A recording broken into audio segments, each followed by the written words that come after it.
Mzao katika Kristo, tumsifu Yesu Kristo. Kristo. Mungu ni wema kila wakati. Naomba tumshukuru Mungu kwa makofi na vigelegele kwa Dominika hii.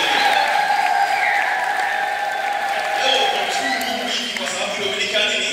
Ya kufurahi. Dominika ya furaha. Inaitwa Laetare, Dominika ya kufurahi. Dominika ya relax, kumzika kidogo. Kwa sababu wale waliofunga wanajua changamoto za kufunga, si ndio? Siku 20 si mchezo. Hata siku moja ya kufunga si nini? Si mchezo. Kwa kuna wakati nafika wakati wa safari kwa pale nini unapumzika. Mwambie jirani yako, heri ya Dominika. Heri ya Dominika. Kuna mengi sana leo tunatafakari katika Dominika leo. Lakini wazo letu la leo ni alipozingatia moyoni mwake. Mwambie jirani yako, alipozingatia moyoni mwake.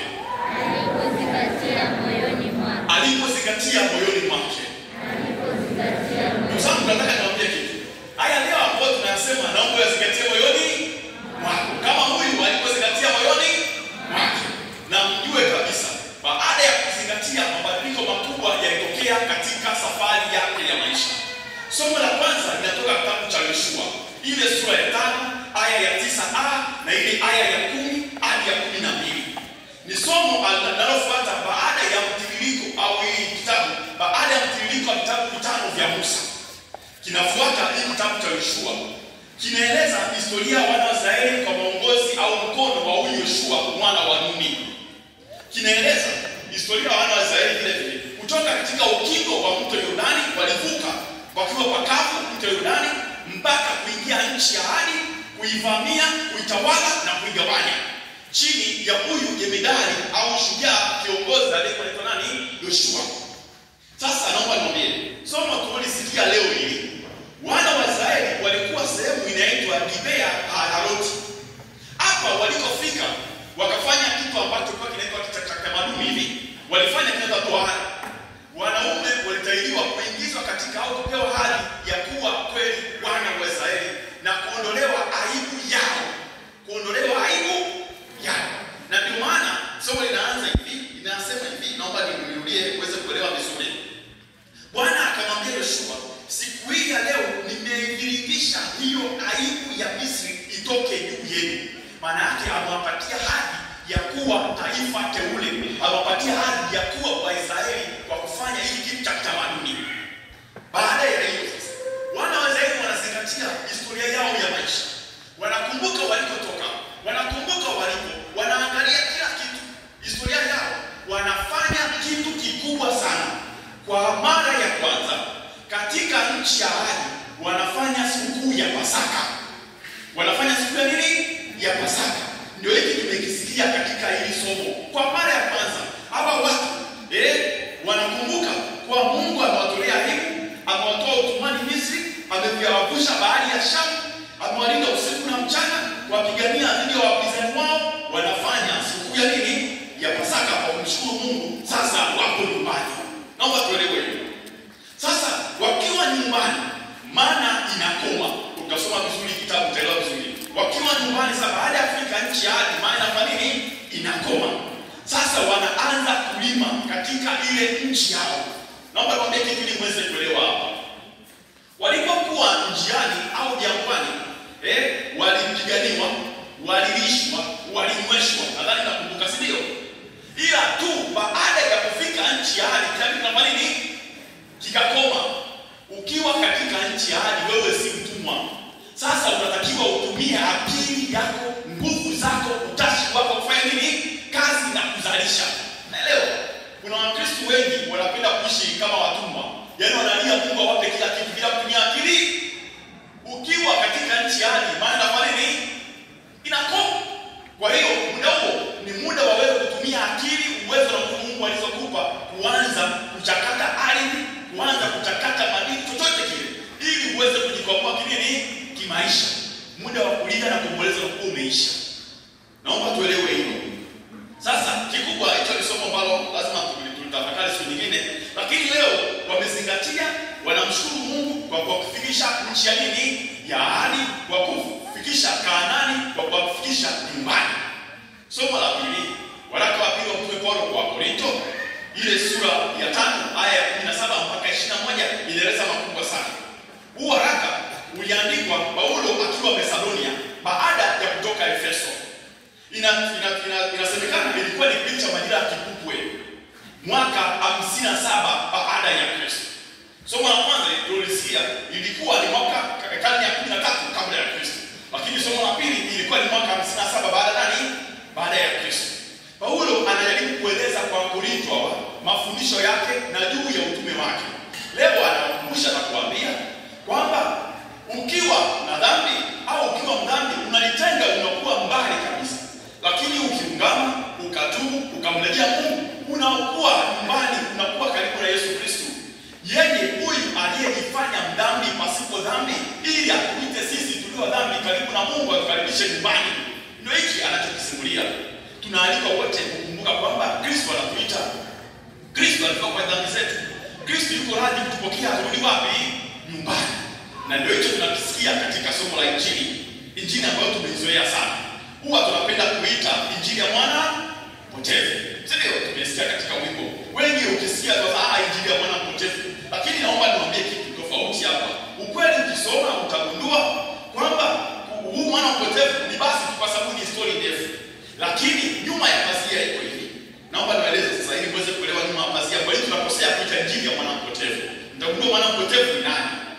Inasema hivi, baada ya watoza ushuru wote na wakosefu kumjia Yesu wapate kumsikiliza, naomba tutambue sasa inasema Mafarisayo na waandishi wakafanya nini? Wakanung'unika wakisema, huyu sio tena mwalimu, sio tena rabi, sio tena Masia, sio tena Yesu. Wanamuita nani? Huyu. Unaelewa? Huyu wapokea wakosefu na kula nao.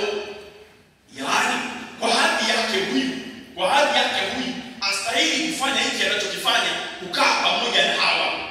Sasa Yesu anawaangalia, anaona kati ya hawa ambao wanaonekana wamepotea na hawa Mafarisayo na waandishi, nani amepotea? Ni nani? Waandishi na Mafarisayo. Anawapa mfano sasa. Ndio hii sura ya 15 yote ni mifano mingapi? 3. Anasema mfano wa kwanza ni mfano wa kondoo. Yule mchungaji anaenda anatafuta kondoo aliyepotea, anarudi anafanya sherehe. Ile aya ya 4 mpaka ile aya ya 7. Baadaye anawapa mfano tena wa shilingi iliyopotea. Yule mama anasafisha baada ya kupata shilingi 10 moja iliyopotea, anasafisha nyumba, anapata shilingi 1, anafanya sherehe. Ile aya ya 8 mpaka ile aya ya 10. Na kuanzia aya ya 11 mpaka 32 ndio anawapa mfano. Maana yake anawaeleza hawa watu wanaonung'unika, hawa watu wanaolalamika. Ndio maana dhamira ya mfano huu inamlenga mwana anayefanya nini? Anayenung'unika, mwana mkubwa. Naelewa mtaka kwa Kristo. Ndio hiyo. Maana anamueleza historia na anamkaribisha tena nyumbani huyu mwana mkubwa. Sio tena huyu aliyepotea, bali mwana mkubwa. Tuweze kuelewa vizuri hili somo. Kwa hiyo ndugu zangu, naomba niwaambie, kuna mengi sana ambayo tunaweza tukayaona hapa. Lakini ukiangalia mfano wa mwana mkuu na tuita huu mfano wa mwana mpotevu, utagundua wakosefu na nini? Ni hawa ambao watoza ushuru na wenye dhambi. Huyu mtoto mkubwa ni hawa Mafarisayo nani? Na waandishi ambao wananung'unika, wenzao wakikaribishwa nyumbani, wenzao wakikaa karibu na Yesu. Kuna mengi sana tunatafakari hapa. Lakini wazo kuu ni nini? Alipozingatia moyoni, maana yake hawa unaona wakosefu walizingatia moyoni wao, wakaja karibu na Yesu. Kuna mengi sana hapa. Lakini naomba tukiwa na hayo mawazo, tafakari mawazo makuu mangapi? 3 kwa haraka. Msifu Yesu Kristo. Wazo la kwanza, mwambie jirani yako rudi nyumbani. Rudi nyumbani. Sasa rudi nyumbani, naomba ukiwa neno wazo rudi wapi? Rudi wapi? Maana kwa mwambie kila mtu rudi wapi? Sasa chini yako kuna vipazo fulani viwili kidogo ili uweze kuelewa vizuri kwa haraka. Mwambie jirani yako usiombe urithi mapema. Naomba tena vizuri na maanisha nini hapa? Usiombe urithi mapema. Maana yake naomba mwambie usisababishe msiba nyumbani mapema. Anaelewa? Nitawaeleza kwa nini nasema hivi. Nyumbani ni sehemu ambayo moyo upo. Alisema Pliny the Elder. Mtoto mdogo aliomba urithi, aliomba kondoo kuondoa moyo wake nyumbani, aliomba kuondoa moyo wake kwa nani? Kwa baba yake. Naomba niambie iko hivi, katika tamaduni za Kiafrika mali iligawanywa baada ya kipindi maalum cha maombolezo. Nadhani nafahamu, si ndio? Ndugu wanakutana, wanagawanya nini? Mali. Sasa kuomba urithi kabla ya kifo ni kana kwamba kumtakia baba huyu mwenye nyumba msiba au afe. Ni jambo ambalo lilikuwa linaumiza sana. Utasoma kitabu cha Hesabu ile sura 36 aya ya 7 mpaka ya 9, au kitabu cha Yoshua bin Sira aya ya 33, sura 33 aya ya 19 mpaka 23. Kuomba urithi ilikuwa ni hatua mbaya sana, kuondoka mahali ambapo amani, furaha, upendo, ndoto zinatimizwa. Maana nyumba sio kuta, nyumba ni nini? Ni upendo. Tumsifu Yesu Kristo. Wasema waenga, nyumba sio nini? Kuta. Nyumba nini? Ni upendo. Wazo, rudi wapi? Nyumbani. Lakini tafakari usiombe urithi nini? Mapema. Iko hivi, kuna watu makanisani huku wameomba urithi nini? Mapema. Naomba niwaambie sasa muweze kuelewa. Kuna watu leo wamebatizwa lakini hawaji kanisani, waomba urithi nini? Yaani washaondoka. Wako wapi? Wako mbali. Kuna watu ni Wakristo lakini hata salamu Maria hawajui. Lakini sio hapa, sawa? Hapa mko vizuri. Hata rozari hawana nyumbani kwao. Hata msalaba kwenye nyumba zao nini? Hawana. Wako wapi? Wako mbali. Kuna watu wana majina hapa, wana majina ya Kikristo lakini usiku na mchana wako wapi? Wako mbali. Jumuiya hawaendi, michango hawatoi, zaka hawatoi, sadaka za maendeleo hawatoi, wako tu. Lakini kwenye michango mingine ya kuzungusha moja kwa tatu wako nchi ya wapi? Nchi ya mbali. Washaomba urithi mapema. Sasa nakumbuka wanasema mbali kuna boa, mambo kanisa na nini? Yanaboa. Nakumbuka kuna ndugu mmoja alikana na padri, alikuwa amelewa vizuri, sawa, amependeza, sawa, wazasema mbali ni amependeza. Padri akamwambia, ndugu yangu inakuaje unapendeza mapema asubuhi? Yule ndugu akamwambia, baba siwezi kuja kanisani kwa sababu hata mimi huko nakotoka wananiita Yesu. Padri akasema, wewe unaitwa Yesu wewe? Elewa hivi. Akasema, kama muamini baba wewe twende. Basi padri wakaongozana na yule ndugu. Wametembea, amefika katika mlango wa baba. Yule mhudumu akasema, Yesu wangu umerudi. Ndugu akasema, naona wanaita Yesu. Sasa akaona hapa sio. Kuna watu wana majina huko kwenye nchi ambayo wanaitwa mfalme, wanaitwa kiongozi, wengine wanaitwa Yesu huko, sawa? Wameomba urithi nini? Mapema. Sasa naomba niwaambie, kuna watu hata kwenye familia wameomba urithi nini? Mapema. Yaani ni baba lakini atabuliki kama ni baba, yupo tu. Sawa? Ni mama atabuliki kama mama, yupo tu. Akirudi nyumbani sawa, asiporudi nyumbani sawa. Akila nyumbani sawa, asipokuwa nyumbani sawa. Akilala sawa, asipolala sawa. Akisafiri nyumbani sherehe, akirudi kuna msiba. Wako nyumbani wanaulizana, huyu mzee ataondoka lini? Mzee hajapata safari jamani hadi leo. Wanaulizana kwa sababu nyumba imegeuka, sio nyumba tena bali ni uwanja wa vita akiwa nyumbani. Wameomba urithi nini? Mapema. Furaha za nyumbani zimegeuka. Nyumba sasa hivi nyumba imekuwa ni kaburi, kuna msiba nyumbani mzee akiwepo. Lakini sio hapa kwa mko vizuri, sawa? Wanafurahia kuona baba umerudi, wanakushangilia, sawa? Mabaya ya kurudi nyumbani. Usiombe urithi nini? Usifanye nyumbani au kanisani kama sehemu ya kaburi. Sawa? Usiwe mapema familia yako. Usiwe mapema kanisa, la usiwe mapema urithi wako ambao ni wa imani na familia Mungu aliyokupa.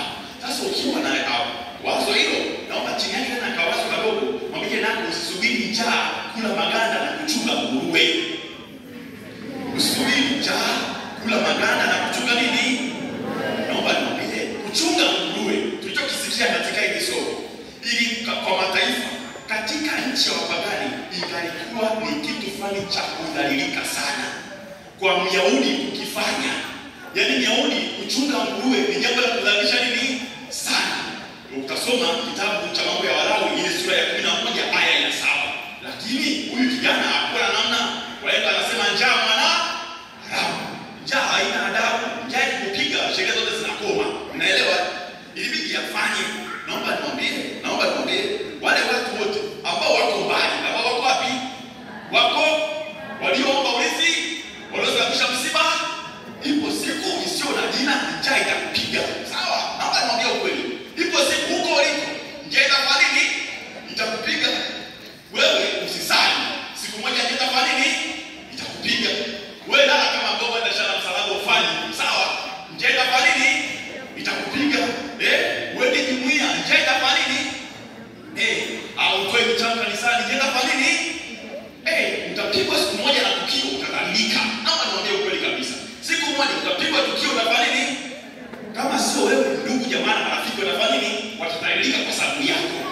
Tumsifu Yesu Kristo.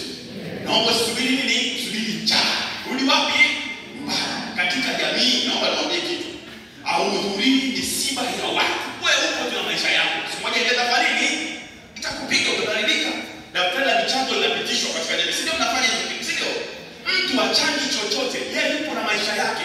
Siku moja itaenda fariki, itakupiga. Mimi naomba niwaambie kitu. Nyumbani unakuta geti kubwa, mbwa mkali, sio mkarimu.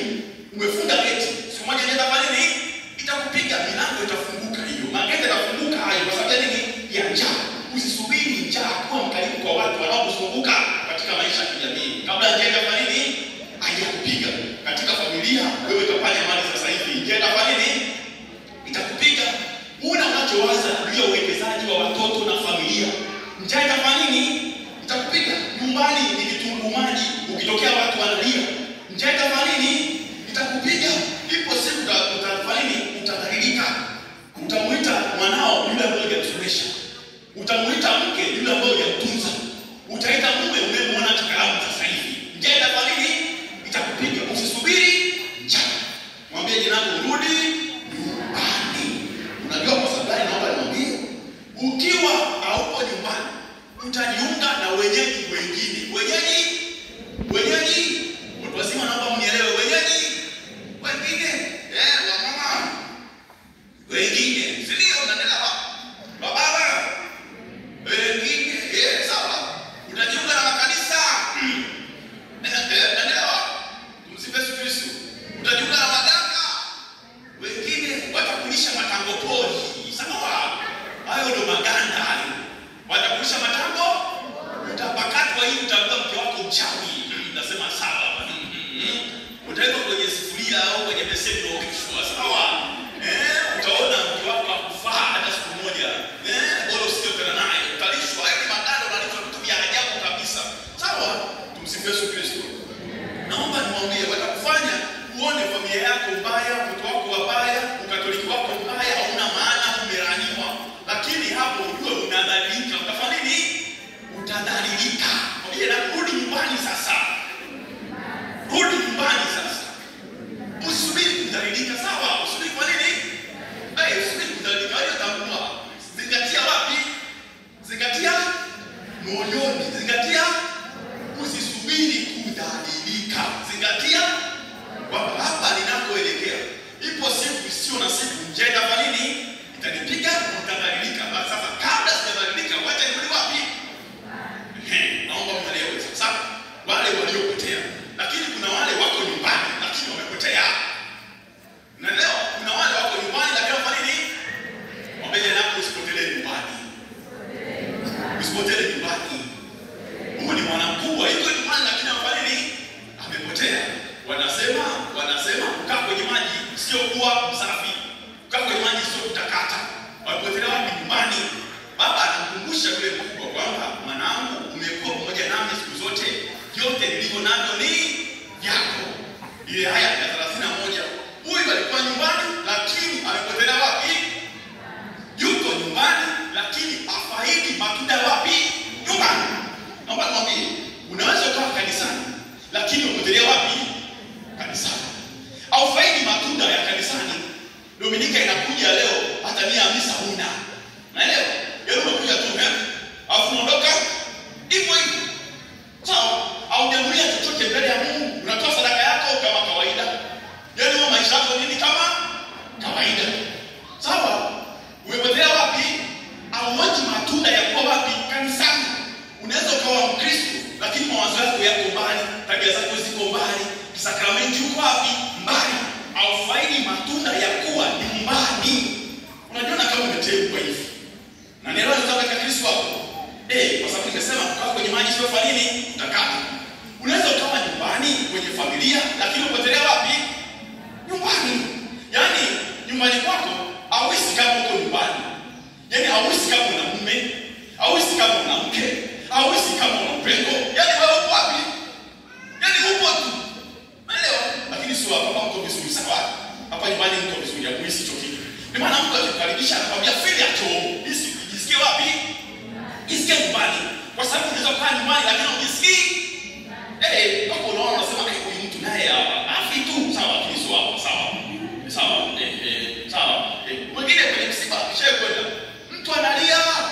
anacheka kimoyomoyo, namuuliza hivi, anasema Mungu kanisikia sala yako. Ni kuna mambo yenye dunia hii. Kwa sababu hajisikii wapi? Nyumbani. Naomba leo utambue wewe umependelewa, wewe una bahati. Sawa, familia yako ni bahati, kazi yako ni bahati, ndugu zako ni bahati. Itumie. Umepewa nafasi ya kuwa Mkristo, fanya nini? Itumie. Sasa nimwambie yule aliyepotelea mbali na yule aliyepotelea nyumbani, mwambie jirani yako ya mwisho, tumaini lipo. Tumaini lipo. Tumaini lipo. Wanasema sasa tumaini liko hivi, naomba msikie. Wanasema ukibadili maana unabadili maisha yako. Naelewa? Ukibadili nini?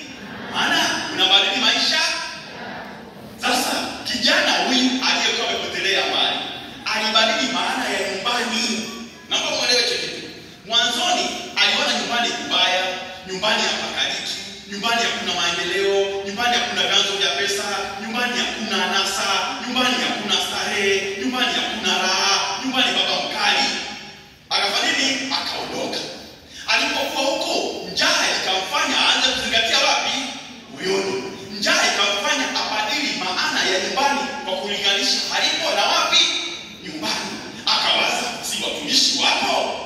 Unaelewa kitu nyumbani, si ndio? Hapa hamna watumishi. Lakini watumishi si wanakula na kusasa. Unaelewa? Mimi hapa si. Mimi hapa nafanya nini? Na njaa. Hii inaitwa meaning therapy. Inaitwa nini? Yaani kubadilisha maana. Unaelewa? Kwa mfano, inaweza kaja huko nyumbani mume wako anarudi amechoka, si ndio? Wewe baada ya kufikiria kwamba alikuwa sawa, unabadilisha maana, unasema mume wangu atakuwa leo kazi imekuwa nyingi, unatulia. Moyo unafanya nini? Una relax. Unaelewa? Simu inaita, apokei. Unasema baada ya kufanya unasema inawezekana mdeni wake kidogo atalipa siku nyingine, leo ameacha simu. Sawa? Unabadilisha maana. Sawa? Yaani kuna kitu kama ni kibaya, unakipa maana nzuri. Unaelewa? Sawa? Mke kachelewa kurudi baada ya kufikiria alikuwa saluni. Sawa? Yaani unakipa kitu nini? Maana nzuri. Na ndio hicho hata wazungu walipokuja huku, wakakaa huku, hawakuweza kurudi kwao, wakabadilisha maana, wakaita uzunguni. Sawa? Wakasema kuku wa kizungu. Si ndio? Lakini kuku wetu hapa, si ndio? Lakini hizi akabaki vile vile, si ndio?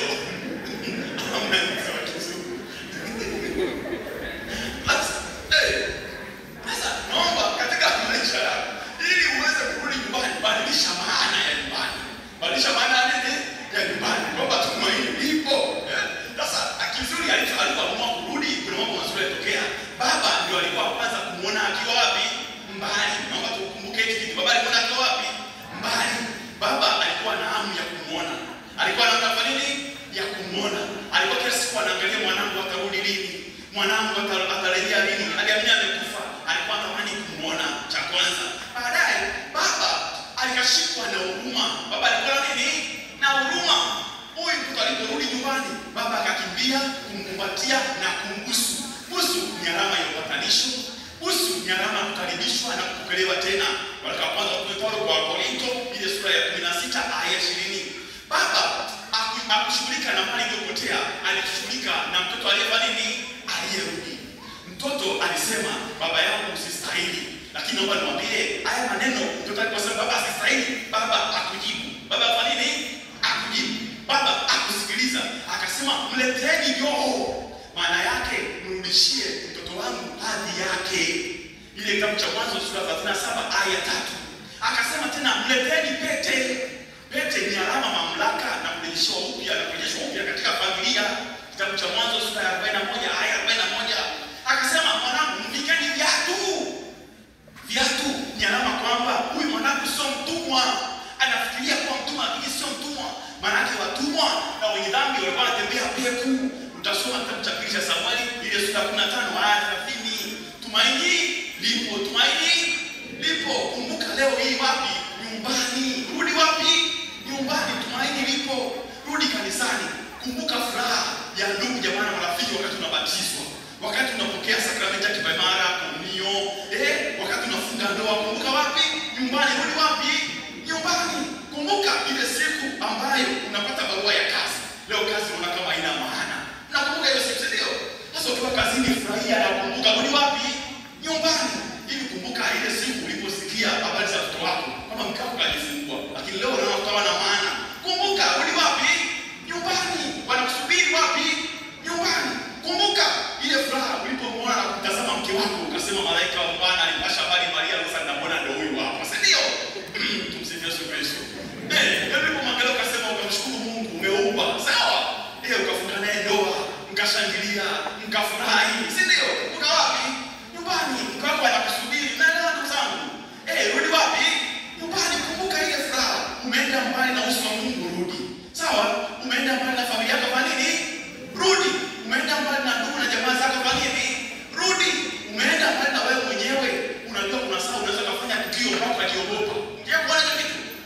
Leo unajishtukia kwamba hapa nakuelekea ni wapi? Ni kubaya, unajiogopa wewe mwenyewe. Rudi wapi? Nyumbani. Mungu anakuona, atakupokea na kukurudisha vizuri. Tubu, mrudie yeye. Omba msamaha katika familia yako. Rudi wapi? Nyumbani. Naomba niwaambie kitu fulani. Watu wanasema hivi, maneno ya kuu ya kupokea. Nyumbani ni mahali upendo wa kweli ulipo. Unaweza ukaondoa nguo ila usiweze kuusolewa wapi? Moyo. Alisema Oliver Wendell. Mwandishi mzuri, uliona mwandishi wa mashairi. Wanasema nyumbani hakuna sehemu nyingine zaidi ya wapi? Ya nyumbani. Wanasema wengine nyumbani ni kinga, ukipigwa na wimbi rudi wapi? Nyumbani. Alisema William Bennett. Huyu ni mtu mwandishi fulani mzuri. Kuna mwingine alisema mikono inajenga nyumba, lakini moyo unajenga wapi? Nyumbani. Kwa hiyo alisema hivyo. Wanasema kitu cha ajabu ni hiki. Kitu cha ajabu ni nini? Hiki. Kuondoka nyumbani ni raha. Kuondoka nyumbani ni raha. Lakini habibu samini, rudi nyumbani ni furaha zaidi. Rudi wapi? Nyumbani. Rudi, Mungu anakusubiri. Rudi, mke anakusubiri. Rudi, mume anakusubiri. Rudi, watoto anakusubiri. Rudi, jamaa anakusubiri. Rudi, kanisa linakusubiri. Nao watakupokea. Nao utafurahi daima na milele. Amina.